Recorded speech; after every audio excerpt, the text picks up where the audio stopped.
Il est profondément regrettable de constater qu'après 3 décennies, nous nous retrouvons dans les mêmes, voire pires conditions de tension et de recours à la force et à la violence pour tracer nos trajectoires politiques et pour écrire l'histoire de notre pays. 30 années après, nous voilà de nouveau revenus à la case départ pour un autre dialogue, censé réconcilier les Tchadiens et bâtir un Tchad nouveau. Espérons que cette fois-ci sera définitivement la bonne. Vous voici à nouveau face à vous-même, face à cet éternel témoin, l'histoire. Cette histoire immuable et changeante que penseurs, philosophes, artistes et autres orfèvres du temps ont adulée autant que redoutée. La voici aujourd'hui à nouveau à votre écoute attentive. Elle qui, ces 60 dernières années, vous a tant provoqué, dérouté, aveuglé, pris de court et parfois failli vous anéantir. Vous voilà aujourd'hui devant elle pour vous juger et vous sentencier.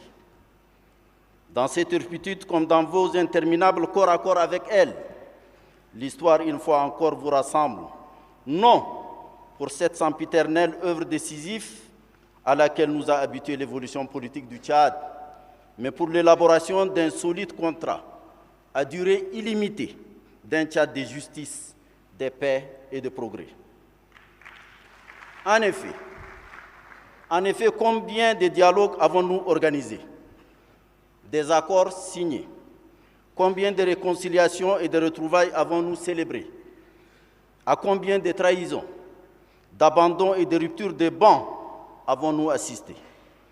Je serai, comme chacun de vous, incapable d'en dresser l'inventaire. Je sais seulement avec certitude que nous tous ici dans cette salle avons assez de voir le Tchad en crise. Les Tchadiens de l'intérieur comme ceux de la diaspora en ont assez de la guerre. Tous nos amis dans le monde en ont également assez de nous voir continuer de livrer cette si peu glorieuse image du beau pays de Toumaï. Les Tchadiens ont montré une incomparable capacité d'endurance et de résilience face à toutes les épreuves qui ont jalonné l'histoire de leur pays et affecté leur vie quotidienne. Ils aspirent plus que jamais à être gouvernés autrement. Ils veulent enfin vivre et s'épanouir dans un État où le travail, la justice, l'abondance, la quiétude, la tolérance et la joie seront désormais leur quotidien. Sachez tenir compte de cette profonde et légitime aspiration.